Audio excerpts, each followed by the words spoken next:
We all need to do some form of strength training to, one, reduce our risk of osteoporosis in later life, but also to help us with our health and fitness goals.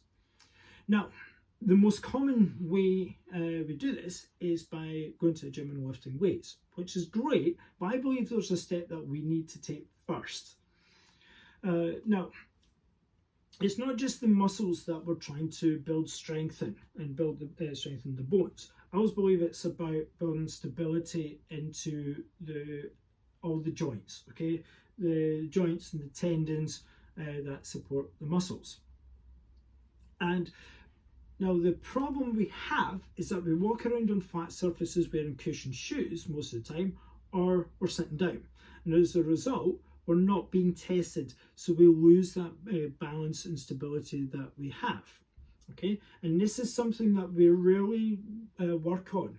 So it's not about it's something that affects just unfit people. This affects everyone. Okay, it doesn't matter what level of fitness that you're at, you need to work on this. Okay, and you'll probably notice this either when maybe you've gone over your ankle and just over a tiny wee pebble, or perhaps reached for something on one foot and fallen over. Or perhaps you've maybe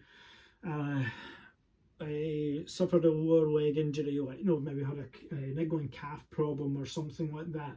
Now, well, it's maybe not necessarily the main cause of the injury, but it's a common factor in it, so that if we work on your balance, it can help reduce the risk of a recurrence of that injury.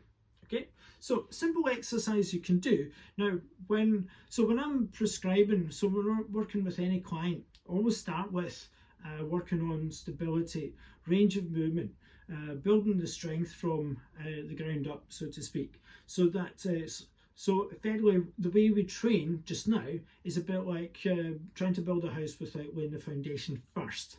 Okay, so my approach to training plans is to lay the foundations, build the stability, range of movement, mobility, so that as we progress and go into more challenging exercises, you're going to get greater benefit out of them. Okay, you're going to be able to do more and get greater benefit. So simple exercise you can do, okay, to begin with, is just simply stand on one foot. Okay, now you can do this, as I say, while you're maybe brushing your teeth or you're boiling the kettle. All you need to do is take your shoes and socks off.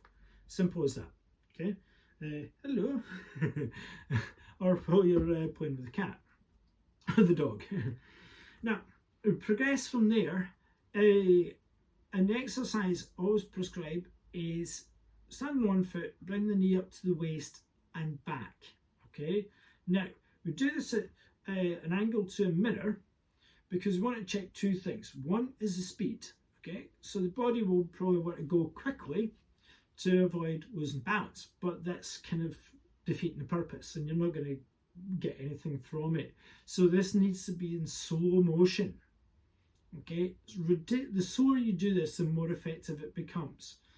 The other thing is posture, because as the knee goes back, the upper body will want to tip forward, but it's trying to keep the chest up the whole time, so it's only the leg it's moving. Now, you might be tempted to have a chair to hand to help support you, but don't, okay? That's just kind of defeating the purpose, okay? So you need to just be aware that your balance is going to be rubbish, and so to start with, it's maybe just standing on one foot to find that, because to begin with, what's happening is that the body's just trying to find that center point of balance. So just do that first, then maybe progress to this one. As I say, you're going to feel everything from the core muscles all the way down to the foot. Every single muscle is working here. Okay, then also do the same on both sides. Now you'll find that maybe one leg appears the balance is better. It's not that one leg is stronger than the other.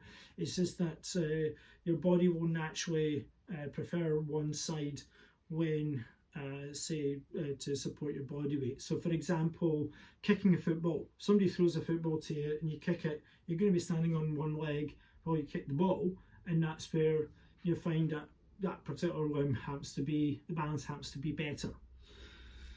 Don't worry about it. That's just a fact of life. It's not about trying to make them equal. is just trying to get better on both sides. Okay, so this is a simple exercise you can do. I would say do little and often, every single day. So don't rely on, say, going to the gym to do them or do them at a set time every day. Is do them, get up in the morning, do it. Go at lunchtime, while you're making a cup of tea, mid-afternoon, evening, several times a day, every single day.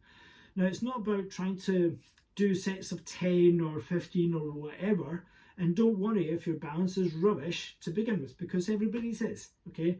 If you're managing, maybe it's all about making progress, practice to become better at it. So you might only get 1 or 2 before you lose your balance. That's okay. Be patient, take your time, and just work through it to become better.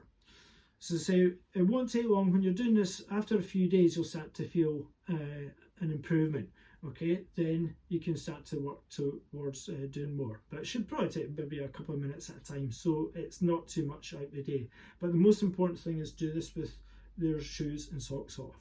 Okay, so give that a go. Let me know how you get on, and if you want to chat about working on making greater progress with your own health and fitness, just drop me a message and let's have a chat.